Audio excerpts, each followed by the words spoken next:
नमस्कार सभी को। आज का हमारा टॉपिक है माइक्रोट्यूब्यूल्स एंड माइक्रोफिलामेंट। ये बीएससी थर्ड ईयर का टॉपिक है। माइक्रोट्यूब्यूल्स एंड माइक्रोफिलामेंट क्या होते हैं? ये साइटोस्केलेटन के पार्ट्स हैं। साइटोस्केलेटन मीन साइटो सेल, और स्केलेटन मीन्स सेम जैसा स्केलेटल हमारा एनिमल सेल का है, उसी तरह से प्लांट सेल का और दूसरे एक खुद का सेल का भी स्केलेटन होता है, तो उसको कहते हैं साइटोस्केलेटन। और वो स्केलेटन कौन मिला के बनाते हैं? माइक्रोट्यूब्यूल्स माइक्रोफिलामेंट्स मिलके बनाते हैं। तो ये आप जैसे इस सेल में देख रहे हैं कि पूरी ऑर्गेनेलीज हैं, उनके साथ साथ में आपको दिखाई दे रहा होगा कि कुछ साइटोस्केलेटन भी दिख रहे होंगे। तो ये क्या करता है? साइटोस्केलेटन का मेन काम है कि सेल की जो शेप है उसको एकदम जो शेप है उसको रखता है मेंटेन। साथ ही साथ ये जो सेल है उसको स्ट्रेंथ भी प्रोवाइड करता है। उसके बाद में जैसे यूकैरियोट सेल के अंदर ये स्केलेटल सिस्टम पाया जाता है, और तीन तरह के इसके कंपोजिशन होते हैं स्केलेटल के। वो है माइक्रोट्यूब्यूल्स, माइक्रोफिलामेंट और इंटरमीडिएट फिलामेंट। इन तीनों फिलामेंट्स को इनके जो डायामीटर है उसके अकॉर्डिंग डिवाइड किया गया है। साथ ही ये जो कुछ प्रोटीन्स, इनको मोनोमर प्रोटीन्स जो बनाते हैं, उनके कंपोजिशन के आधार पे भी इनको अलग अलग किया गया है। तो यही जितने भी ये फिलामेंट्स हैं ये प्रोटीन की सब यूनिट्स के बने हुए होते हैं, और ये आराम से इजीली असेंबल होते रहते हैं और डिसेंबल होते रहते हैं। जब इनको कॉन्ट्रैक्शन की जरूरत होती है, जब किसी भी चीज को कॉन्ट्रैक्ट करना होता है तो ये हट जाते हैं, किसी को रिलैक्स करना होता है तो ये जुड़ जाते हैं। तो ये इस तरह से चलता रहता है इनका। तो वही बात हुई कि ये जो फाइबर्स है वो तीन तरह के होते हैं साइटोस्केलेटन के अंदर: माइक्रोफिलामेंट्स, इंटरमीडिएट फिलामेंट्स और माइक्रोट्यूब्यूल्स।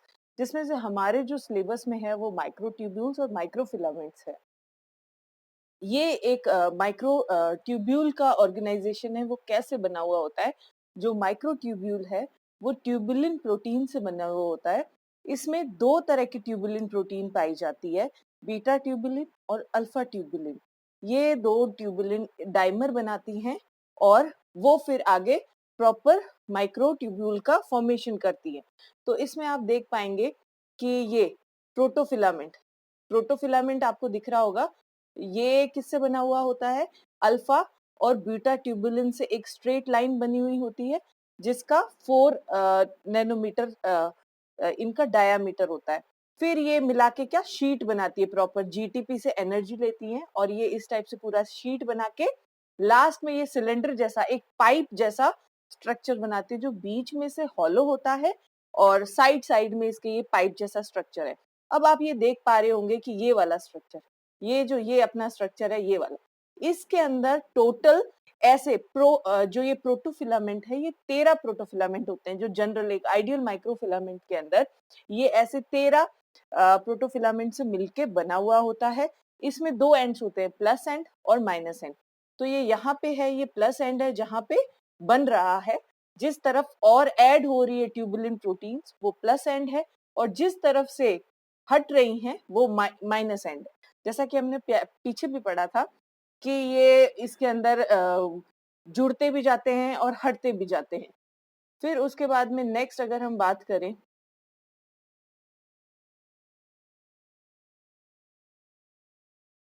तो ये अब माइक्रोफिलामेंट्स की बात आती है। तो माइक्रोट्यूब्यूल्स तो हमने पढ़ा कि किससे बनके बना हुआ है? ट्यूबुलिन प्रोटीन के डायमीटर से डाइमर से मिलके बना हुआ है। दो तरह की ट्यूबुलिन, अल्फा और बीटा ट्यूबुलिन। अब ये जो माइक्रोफिलामेंट है ये कौन से? एक ही प्रोटीन से बना हुआ था, इसमें कोई अलग डायमर नहीं होता। ये एक प्रोटीन कौन सी होती है? एक्टिन प्रोटीन होती है। एक्टिन प्रोटीन जैसे ये ग्लोबुलर प्रोटीन है। जैसे जब ये सिंगल प्रोटीन है,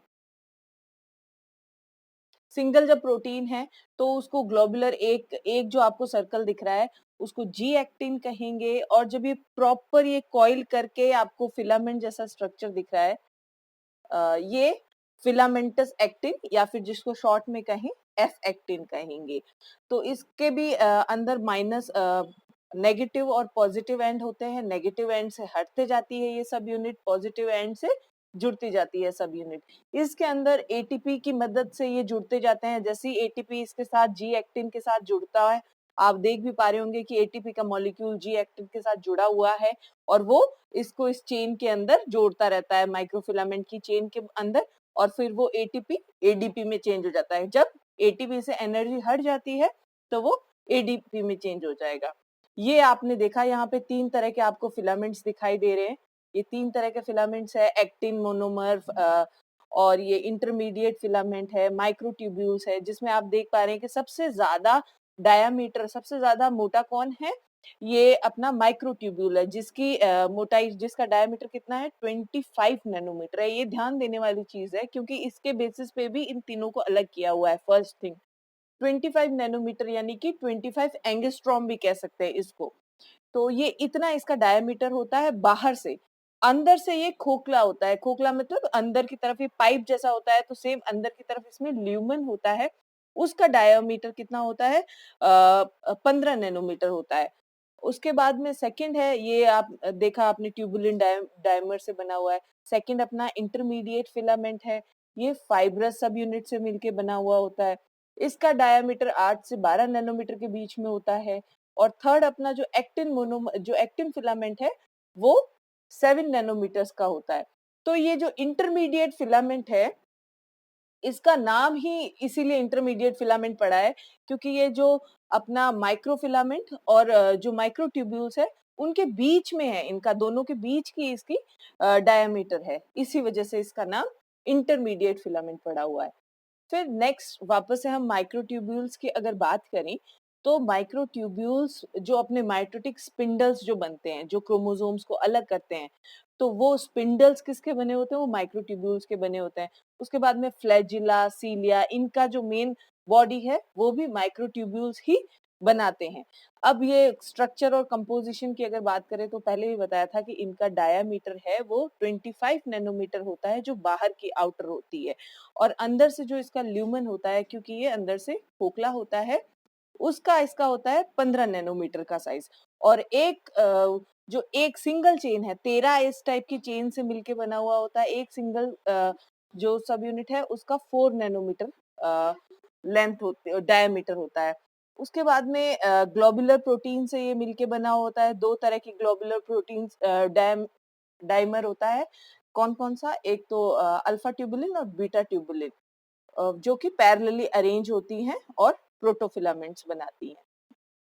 फिर यही बात हुई कि 13 प्रोटोफिलामेंट मिलकर एक पूरा वो गोल सा स्ट्रक्चर बनाते हैं उसका।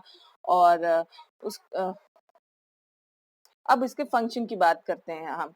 फंक्शन में इसका जो सबसे मेजर फंक्शन है, फर्स्ट है कि ये सेंट्रोसोम को बनाता है। सेंट्रोसोम यानी कि जो स्पिंडल फाइबर, जो पोलर जो पोल्स होते हैं वहां पे सेंट्रोसोम्स होता है, यानी कि साइटोसोल प्लस सेंट्रियोल को मिला के सेंट्रोसोम कहलाता है।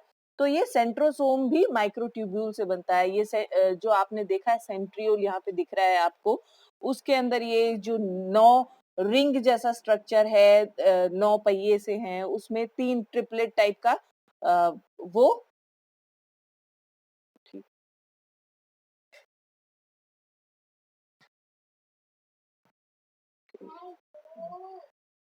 तो ये सेंट्रोसोम को भी बनाता है।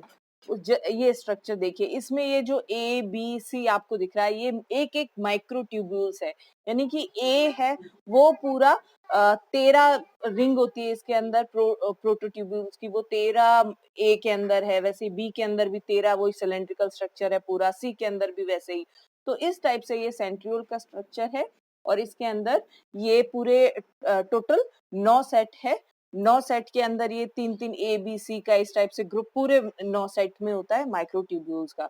तो ये इसके अंदर भी पाया जाता है। सेकंड है कि act as a agent of intracellular motility. ये मोटिलिटी यानी कि मूवमेंट के भी काम आता है। जैसे कोई भी ऑर्गेनेली हो गई, या जैसे कोई भी वेसिकल्स हो गया, प्रोटीन्स हो गया, इनको साइटोप्लाज्म में एक एक जगह से दूसरी जगह पहुंचाना है, तो उसके अंदर भी ये माइक्रोफिलामेंट्स का काम आता है। एक्सोनल ट्रांसपोर्ट क्या होता है कि जैसे प्रोटीन्स वगैरह कुछ भी हो गए, वो जब किसी वेसिकल, जैसे गोल्गी बॉडी है, उसके वेसिकल के अंदर ये सीक्रेट हो जाएंगे और फिर उनको ट्रांसपोर्ट किया जाएगा एक जगह से दूसरी जगह।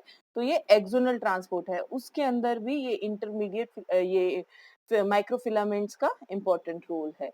अब ये जैसे हमने बात की थी कि स्पिंडल फाइबर्स बनाने में भी काम आता है माइक्रोट्यूब्यूल्स का, तो ये स्पिंडल फाइबर आप इधर देख सकते हैं कि सेंट्रोसोम और सेंट्रियोल, सेंट्रियोल भी किससे बने होते हैं, माइक्रोफिलामेंट से बने हुए होते हैं। और जो ये साइड साइड में आपको एस्टर बॉडीज दिख रही है, एक्स्टर्स, वो भी माइक्रोफिलामेंट से ही बनी हुई होती है। यहाँ पे आप देख रहे हैं कि जो क्रोमोसोम है वो एक प्लेट के अंदर व्यवस्थित है। तो ये मेटाफेज की स्टेज है जहाँ पे सारे माइटोसिस की मेटाफेज है जिसके अंदर एक प्लेट के अंदर क्रोमोसोम्स व्यवस्थित होते हैं। अब इसमें क्या होता है कि जैसे स्पिंडल फाइबर्स आपने देखे कि एक तो है पोलर माइक्रोट्यूब्यूल्स और सेकंड है काइनेटोकोर माइक्रोट्यूब्यूल्स। जो पोलर माइक्रोट्यूब्यूल्स है वो नहीं जुड़ के जो काइनेटोकोर माइक्रोट्यूब्यूल्स है, वो जो सेंट्रोमियर होता है क्रोमोसोम का, उसके पास में काइनेटोकोर प्रोटीन्स होती है, उनसे जाके अटैच होते हैं, और फिर उसके बाद में ये इस तरीके से उनका कॉन्ट्रैक्शन होता रहता है। वही बात है कि जैसे नेगेटिव पॉइंट की तरफ से ट्यूबुलिन प्रोटीन्स हटते जाएंगे और पॉजिटिव में जुड़ते जाएंगे। तो जब जब बढ़ना था उस टाइम तो ट्यूबुलिन प्रोटीन्स जुड़ते गए और चेन को बढ़ा के और वो क्रोमोसोम के सेंट्रोमियर तक पहुंचे। उसके बाद में अब यहाँ पे क्रोमोसोम को पीछे खींच रहे हैं, तब ये माइक्रोफिलामेंट्स की जो माइक्रोट्यूब्यूल्स की जो लेंथ है वो भी कम हो रही है। तो ये भी इस टाइम क्या हो रहा है कि वो ट्यूबुलिन प्रोटीन हट रही है यहाँ से। ये आप साइड में देख भी पा रहे होंगे कि कैसे काइनेटोकोर से जुड़ा हुआ भी है। ये माइक्रोफिलामेंट्स किस टाइप से जुड़े हुए होते हैं, मोटर प्रोटीन की सहायता से जुड़े हुए होते हैं। मोटर प्रोटीन क्या होती है कि ये एटीपी की मदद से उसको मैकेनिकल एनर्जी में चेंज करता है, यानी कि मेन मूवमेंट में अपने आप माइक्रोफिलामेंट्स मूव नहीं कर पाते हैं, ये मोटर प्रोटीन उनके साथ एसोसिएट होती है और उसके कारण ये अपना मूवमेंट कर पाते हैं। नेक्स्ट है बेसल बॉडीज। बेसल बॉडीज में जैसा हमने पहले भी बात की थी कि सीलिया हो गया, फ्लैजिला हो गया, उनका ये मेन जो ढांचा है वो यही बनाते हैं। उनकी जो बेसल बॉडीज है उसका भी माइक्रोट्यूब्यूल्स ही बनाते हैं। जिस टाइप से आपने सेंट्रोसोम के अंदर देखा, उसी टाइप से इधर भी माइक्रोट्यूब्यूल ट्रिपलेट्स आपको दिखाई देंगी। ये बेसल बॉडी की क्रॉस सेक्शन है। इस तो ये इस तरीके से ये इम्पोर्टेंट है। नेक्स्ट है माइक्रोफिलामेंट्स। माइक्रोफिलामेंट्स माइक्रोट्यूब्यूल से पतला होता है, इसका डायमीटर कम होता है और ये जैसे कि माइक्रोफिलामेंट अंदर से खोखला था, ठीक है, सिलेंड्रिकल पाइप जैसा था, जबकि ये क्या होता है, सॉलिड होता है, रॉड जैसा, एकदम सॉलिड है ये, अंदर से खोखला नहीं है। और ये वो किससे बना हुआ था, ट्यूबुलिन प्रोटीन से बना हुआ था। और ये किससे बना हुआ है, एक्टिन प्रोटीन से बना हुआ है। उधर दो तरह की ट्यूबुलिन से बना हुआ है, ये सिंगल सिंगल ग्लोबुलर प्रोटीन है, एक्टिन, उससे बना हुआ होता है। उसके बाद में इसका काम क्या होता है कि ये इधर सेम वही बात है जो हमने पढ़ी थी कि जी एक्टिन प्रोटीन मिलके आपस में खूब सारी जी एक्टिन जुड़ के एफ एक्टिन बना देते हैं। हाँ, उस अब इसका मेन काम क्या है, इसका काम है मसल कॉन्ट्रैक्शन में, जो मसल्स वगैरह कॉन्ट्रैक्ट करती है अपने एनिमल सेल के अंदर, तो ये किसकी वजह से होती है, ये एक्टिन प्रोटीन के कारण होती है। इसके साथ एक मोटर प्रोटीन जुड़ी हुई होती है जिसका नाम होता है मायोसिन। सेम ये मूवमेंट का काम ये मूवमेंट का काम जो अपनी मोटर प्रोटीन होती है वो करवाती है। तो इसके अंदर की जो मोटर प्रोटीन है वो है मायोसिन, और वो इसको मूवमेंट करवाएंगे जिसके कारण क्या, जो मसल है वो कॉन्ट्रैक्शन कॉन्ट्रैक्ट होंगी और जिसके कारण वो शॉर्ट छोटे होते जाएंगे। फिर आगे इसका और भी जैसे क्या फंक्शन है कि जब सेल डिवाइड हो रहा होता है, जैसे प्लांट एनिमल सेल के अंदर एक फोरो टाइप का अंदर से जैसे खांचा टाइप का दो सेल बनते हैं, दो सेल डिवाइड होने से पहले बीच में एक खांचा जैसे बनता है। तो वो खांचा भी किसकी वजह से बनता है, ये माइक्रोफिलामेंट की वजह से। कॉन्ट्रैक्टिंग जो बेल्ट बनती है वो माइक्रोफिलामेंट की वजह से ही बनती है। उसके बाद में कभी कभी जो सेल्स ऐसे भी होते हैं जैसे अमीबा वगैरह हो गया, या उनमें क्या थोड़ा सा एक बल्जिंग जैसी निकल के आती है और अलग से, तो उसको कहते हैं जैसे सूडोपोडिया। ये सूडोपोडिया क्या है, एक सेलुलर एक्सटेंशन है। तो ये भी कॉन्ट्रैक्शन की वजह से किसकी कॉन्ट्रैक्शन की वजह से, एक्टिन प्रोटीन की कॉन्ट्रैक्शन की वजह से इस टाइप का ये सूडोपोडिया जो बना हुआ है वो बनता है। ये एमोइबॉइडल मूवमेंट में भी हेल्प करता है ये। तो ये इसका काम है और जो लास्ट है प्लांट सेल के अंदर जो इसका काम है माइक्रोफिलामेंट का, वो ये है कि ये साइटोप्लाज्मिक स्ट्रीमिंग करता है। इसके अंदर क्या होता है कि जैसे साइटोप्लाज्म है, सेल के अंदर जो साइटोप्लाज्म है, ऑक्सीजन हो गई, कोई भी प्रोटीन हो गया, कुछ और भी मिनरल्स वगैरह हो गए, सारे ऑर्गेनेलीज को प्रॉपर मिले, उसके लिए क्या साइटोप्लाज्म है, एक जगह से दूसरी जगह रोटेट होता रहना चाहिए। तो इसको कहते हैं साइटोप्लाज्मिक स्ट्रीमिंग, यानी कि पूरे सेल के अंदर साइटोप्लाज्म रोटेट हो रहा है और सारी ऑर्गेनेलीज को प्रॉपर जो भी न्यूट्रिशंस वगैरह है वो इक्वली मिल रहे हैं। तो उसके लिए भी ये माइक्रोफिलामेंट का रोल है। तो ये इसमें भी तो ये सब हमने आज का टॉपिक हमारा कंप्लीट हो गया है माइक्रोफिलामेंट्स और माइक्रोट्यूब्यूल्स के बारे में। तो हमने इसका स्ट्रक्चर भी देखा और फंक्शन भी देखा। Thank you.